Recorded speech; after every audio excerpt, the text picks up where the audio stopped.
Welcome to our channel. Today, we're back with a brand new topic just for you. Before we start the podcast, please don't forget to subscribe to our channel and hit the like button. Enjoy the show. Welcome back to the deep dive. Today, we're digging into SQL structured query language. Right. It's kind of this invisible engine, isn't it? Managing data behind the scenes for, well, almost everything. Yeah, absolutely. From websites to big business systems. So our mission today is to get a quick handle on what SQL actually is, why it's just so important, and, where it pops up. We've got some good stuff here. Definitely. You can think of SQL as the language we use to talk to relational databases. Relational databases, that model from Edgar Codd, right? Tables, connections. Exactly that one. Codd laid the groundwork. Then, back in the early 70s, you had these IBM researchers, Donald Chamberlain and Raymond Boyce.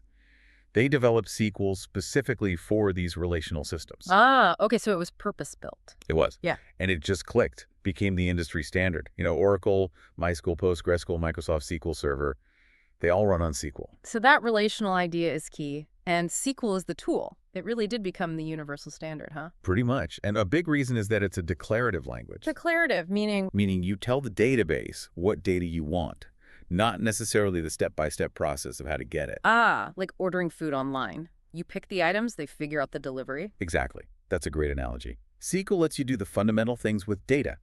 Create it, read it, update it, and delete it. CROD. I've heard that acronym. That's the one. You use commands like select to get data, insert to add new stuff, update to change things, delete to remove them, and create table to, build the tables in the first place. Those are the basics. Simple commands, but they power a lot. So why SQL? Why is it still so essential after all this time? Well, first off, efficiency.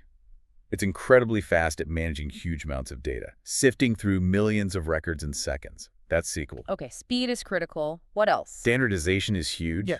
You learn SQL, and those skills transfer across almost any relational database. That's massive for developers and analysts. Right. Learn once, apply many places. Definitely. Plus, the querying itself is really powerful. You can filter data, sort it, group it, even combine information from different tables in complex ways. Joining tables, that can get tricky, I hear. It can, but it's super powerful. And databases using SQL also help maintain data integrity, making sure the data is accurate and security, using built-in rules and user permissions. And it plays well with others. Oh, yeah. It integrates with almost any software, web apps, analytics tools you can think of. It's designed to connect. So it really is the quiet workhorse. Where are some places we'd, see its impact directly? Gosh, everywhere. Business intelligence, for sure. Analysts use it constantly to query data warehouses for insights. Makes sense. Most web applications.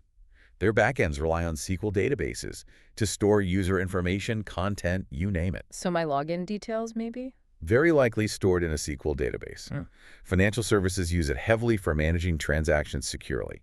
Healthcare, logistics, government agencies, they all need reliable data storage, and SQL provides that. Wow. And data science, too. Absolutely.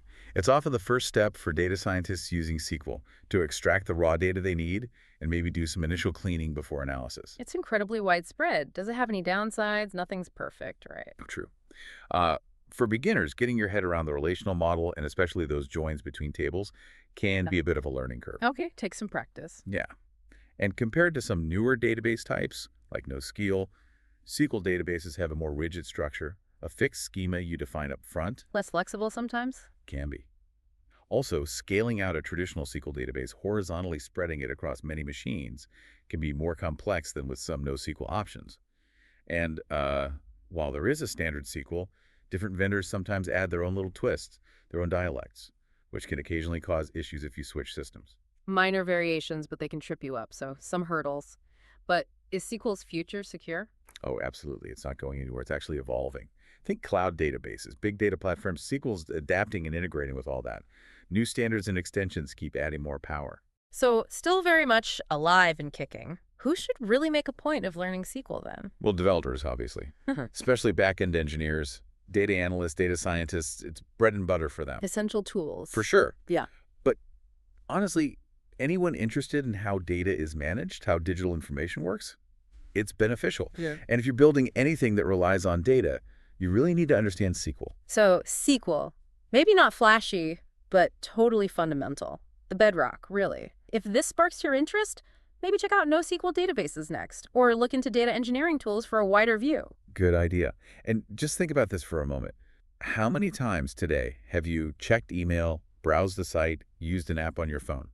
Dozens, hundreds maybe. Right. And behind almost every single one of those interactions, SQL is likely working away silently, managing the data that makes it all happen. It's the unseen language that powers so much of our digital lives.